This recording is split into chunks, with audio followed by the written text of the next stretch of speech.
សួស្តីបងប្អូនអរគ្នាឥឡូវនេះខ្ញុំមានឧបករណ៍ពីរខ្ញុំយកឧបករណ៍ទាំងពីរនេះយកមកតេស្តឲ្យបងប្អូនអរគ្នាបានឃើញទស្សនានិងស្ដាប់សំឡេងចង់ដឹងថាឧបករណ៍ទីទាំងពីរនេះមានអីគេឥឡូវឧបករណ៍ទី1មានឈ្មោះថា Mono Vertify និងឧបករណ៍ទី2 Osmo DJI Osmo Mobile 7P អញ្ចឹងនេះគឺជាឧបករណ៍ទាំងពីរឥឡូវខ្ញុំចាប់ផ្ដើមបើក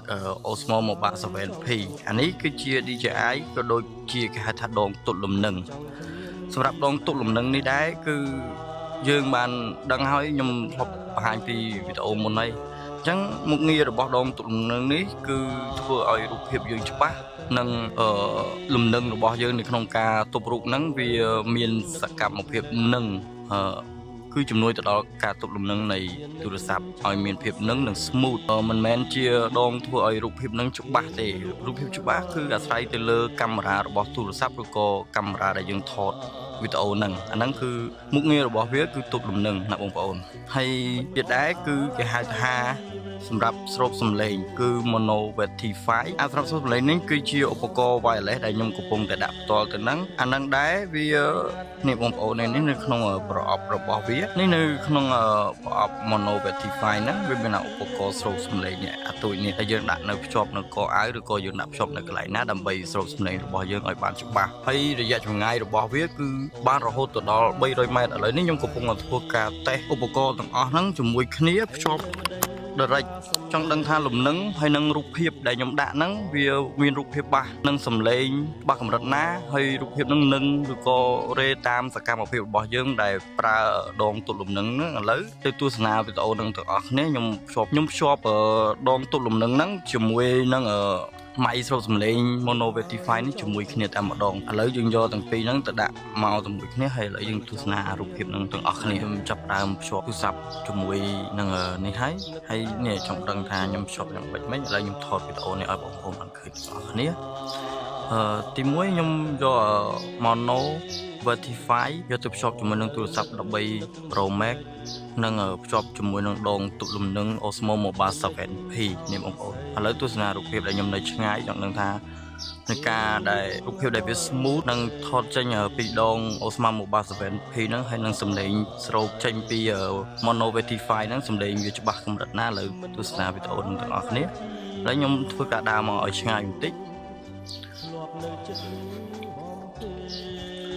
ឃើញអត់បងប្អូនឥឡូវខ្ញុំដើរមកខាងនេះ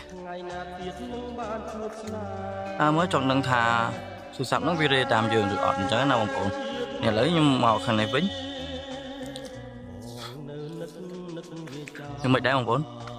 នេះឥឡូវខ្ញុំមកឲ្យឆ្ងាយបន្តិចចង់ដឹងថាសំឡេងស្រូបបានកម្រិតណាហើយទូរស័ព្ទហ្នឹងវារេតាមយើងអត់ដែលនៅពេលដែលយើងដាក់ជាមួយនឹងដងទល់លំនឹងហ្នឹងគេថា gimbal ហ្នឹងវារេហើយនឹងវា smooth កម្រិតណាអូខេឥឡូវខ្ញុំទៅឆ្ងាយខ្ញុំមកដល់ត្រឹមនេះឥឡូវខ្ញុំនៅឆ្ងាយបងប្អូនពីនេះពីកន្លែងដែលខ្ញុំឈរហ្នឹងទៅដល់កន្លែងថតហ្នឹងប្រហែលជាខ្ទង់30ម៉ែត្រជាង50ម៉ែត្រនៅខាងក្រោយបងប្អូនឥឡូវចង់ដឹងថាសំឡេងហើយនឹងរូបភាពកម្រិតណាបងប្អូនទស្សនាបានទាំងអស់គ្នានេះខ្ញុំដើរហើយ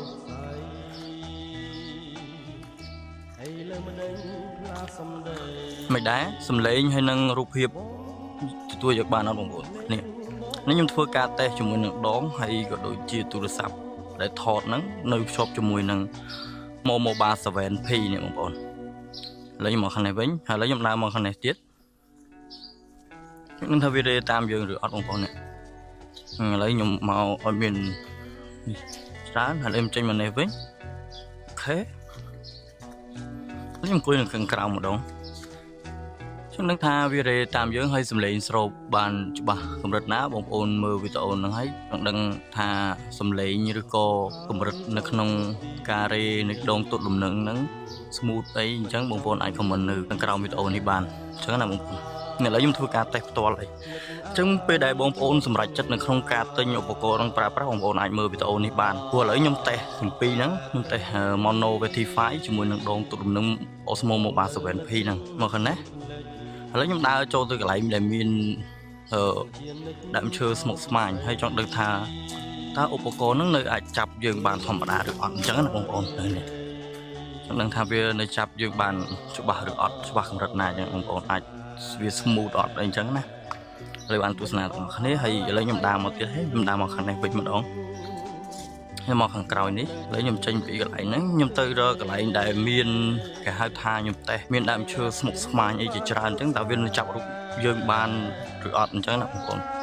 ព្រោះពេលខ្លះឧបករណ៍មួយចំនួនគឺវាច្បាស់តែយើងទេប៉ុន្តែដល់ពេលដែលយើងទៅកន្លែងស្មុកស្មាញវាចាប់អត់បានទេតែឥឡូវខ្ញុំនេះមកដល់កន្លែងដែលមានដើមឈើស្មុកស្មាញអីជាច្រើនដែលនៅជុំវិញខ្ញុំនេះមិនដឹងបងប្អូនទទួលយកបានអត់ហើយកម្រិតការស្រោបសំឡេងគឺខ្ញុំនិយាយជាមួយនឹងឧបករណ៍ Mono Vertify ឧបករណ៍ចំនួនក្រោយរបស់ Mono គឺជាម៉ៃស្រោបសំឡេងហើយវាមានចម្ងាយរហូតទៅដល់300ម៉ែត្រអូខេ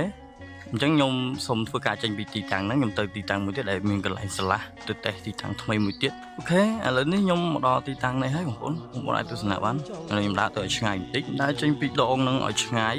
ចង់ដឹងថាវាស្រោបសំឡេងនិងរូបភាពវារំកិលមកហើយខ្ញុំនៅទីតាំងនេះឆ្ងាយបងប្អូនអាចចូល50ម៉ែត្រជាងខាងក្រៅឥឡូវខ្ញុំដើរទៅវិញចង់ដឹងសំឡេងក្នុងការស្រោបនៅចម្ងាយហ្នឹងហើយនឹងរូបភាពដែរយកទូរស័ព្ទជាប់ជាមួយនឹងដង Osmo Moba 7P ហ្នឹង Osmo Moba 7និយាយភាសាខ្មែរចឹងបងប្អូនហើយខ្មែរយើងគេហៅថាដងទប់លំនឹងឬក៏គេតែងតែនិយមហៅថាក្បាលមាន់ដែលយើងទប់លំនឹងកុំឲ្យវាមានភាពញ័រអញ្ចឹងណាបងប្អូនឥឡូវខ្ញុំដើរមកខាងនេះម្ដងវារេតាមយើងឬអត់អញ្ចឹងណាបងប្អូននេះឥឡូវវាកំពុងរេតាមយើងហើយមួយទៀតសំឡេងដែលខ្ញុំស្រោបហ្នឹងគឺ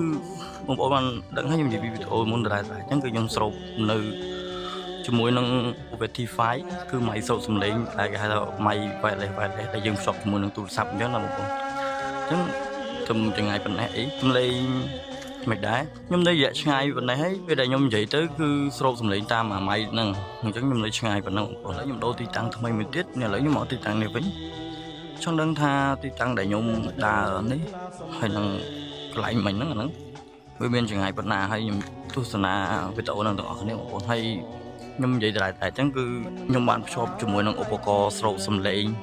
Mono Vertify និងដងទល់លំនឹង Osmo Moba 7P ហើយនឹងហៅថា gimbal ឬក៏ក្បាលមាន់វាស្អាតយើងហើយប្រដងអញ្ចឹងណាបងប្អូននេះលឺសំឡេងឆ្កែព្រោះហើយព្រោះដោយសារថាដាក់នៅម៉ៃស្រោបសំឡេងហ្នឹងហើយខ្ញុំនៅរយៈឆ្ងាយបងប្អូននេះមកដល់នេះទៅនោះហើយយើងខ្ទង់ជិត100ម៉ែត្រជាងបងប្អូននេះខ្ញុំធ្វើការតេស្តទាំងអស់ហ្នឹងជាមួយគ្នាឥ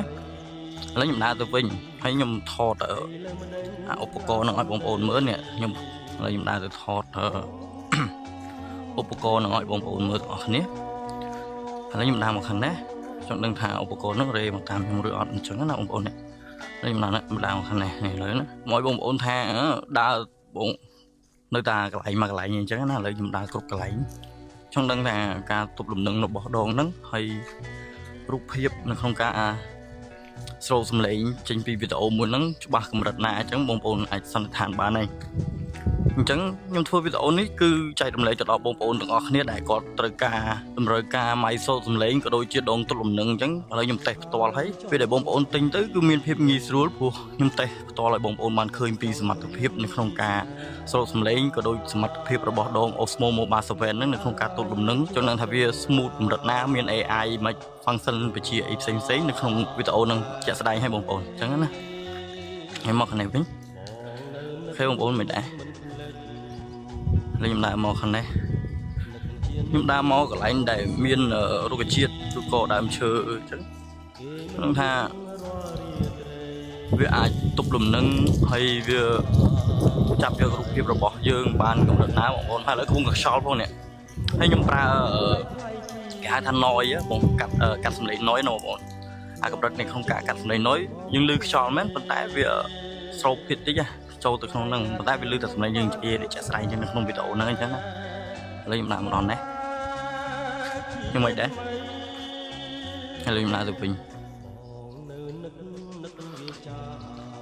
នេះទៀតខ្ញុំតេស្តទាំងអស់តេស្តទាំងសំឡេង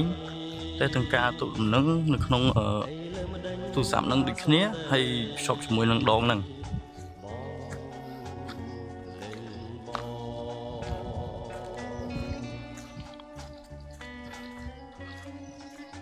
អូខេបងប្អូនទាំងអស់គ្នាឥឡូវវីដេអូហ្នឹងគឺមានប៉ុណ្ណឹងសម្រាប់ការដែលតេស្តហើយបងប្អូនអាច រកទៅទិញបាននៅទីផ្សារមានលក់អូខេបាយបាយ